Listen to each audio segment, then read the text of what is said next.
We can agree that a good environment shapes great people, and people with better resources will be more successful in the future. But I'm here to prove to you that no matter where you come from, and no matter the cards life gives you, you too can be successful. What if I told you there was a teenager who was once admitted into one of the worst schools in the whole district and still admitted into success? What if I told you this teenager had friends who were drug addicts, rebellious, and had lost their virginity all while in high school? What if I told you this teenager is me? Today, I'll be walking through the story of how someone born with such limited resources could still produce outstanding results. I was born here in Ampang, a small neighborhood in Kuala Lumpur where people work so hard just to get through the day. The societal problems are rampant here, and as a young boy living in the said community, I was greatly affected by them. People taking drugs in broad daylight was merely a daily norm. At my school, we frequented by police just to carry out routine drug checks, specifically catered for troubled schools. Some days included the occasional run of the new fights between two rival gangsters, putting all our lives in danger. And to top it off, the constant test of discipline and mental strength from the peers pressuring you into taking the first puff of a cigarette in the school toilets. These were occurrences I had to face every single week, and I was determined to avoid it at all costs. And dear friends, it was not an easy task. Turning a blind eye into everything that happens around me wasn't easy. I live in an apartment with 3 bedrooms but 8 people trying to fit in there, and my pockets weren't any better. I will only be given a ringgit a day as pocket money, which isn't worth much these days. And to make things even worse, COVID-19 hit Malaysian shores in the most crucial year of my life. As you may remember, students weren't allowed to go to school while other schools provided online classes to their students. That's not the case for me. For 1 whole year, I had no online classes, no tuition, and no one to ask for help. At that moment, I felt like life just straight up hated me. I had to study in a poorer area. My school didn't offer the supports I required. And the final exam, which is one of the most important examinations in high school, kept getting postponed. And guess what? I used to be a visionary, trying to achieve the best I could, partaking in many competitions from primary school until high school. I always told myself, you are going to do better than anyone with fewer resources, improve your mindset, get good academic grades, and boom. That was the exact moment when everything changed. My mental fortitude could no longer tolerate the walls that life kept putting in front of me. This was the last straw. And that was when I changed. Here's my story, the same as some of you. But here I am, going to share with you how I managed to overcome it. Lesson number 1, don't focus on flower, focus on the roots. No matter how pretty a flower may be, it cannot bloom without the roots. In this case, the flower represents your future and the root represents your purpose in achieving your future. Instead of thinking about a future, work towards it. Always ask yourself what you actually want. We all have goals and expectations for ourselves. We think about a flower and we work so hard for it. But at some point, when the root behind our action is not strong enough, we are going to fall. Yes, you will fall, but maybe not immediately.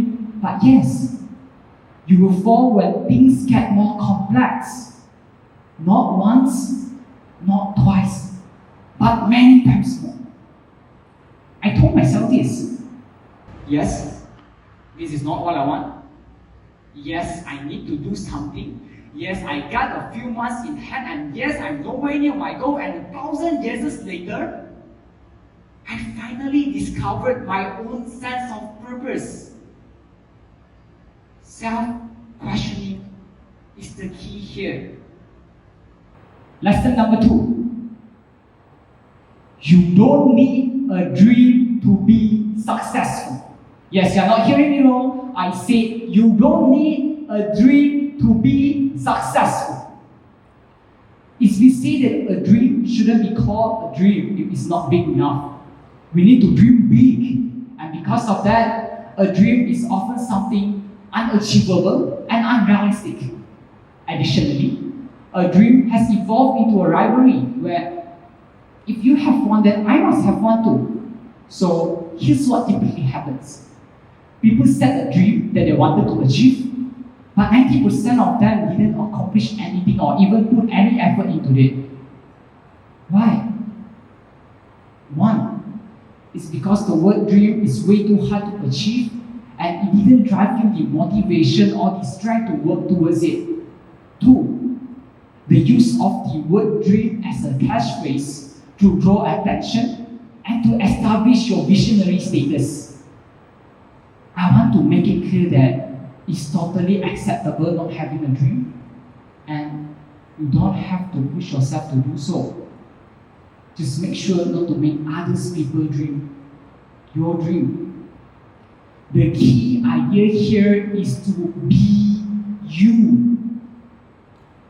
It's better to have no dream than the wrong dream. Take your time to explore yourself and your dreams. Lesson number 3. Be your own leader and manager. This is very important. Society has taught us how to become good leaders, but not good leaders and good managers together. And here, I'm going to tell you why. As a leader, you'll be deciding which direction that you'll be taking. Or as a manager, you'll be making sure yourself can keep on making progress and commitments to reach your end goal. In another sense, we can refer to a manager of your own as keeping your self-efficiency on the go. For example, as a leader, you'll be deciding which book to read and how to read it. The how here refers to either reading quickly or slowly, word by words. Choose the right approach that aligns with your end goal.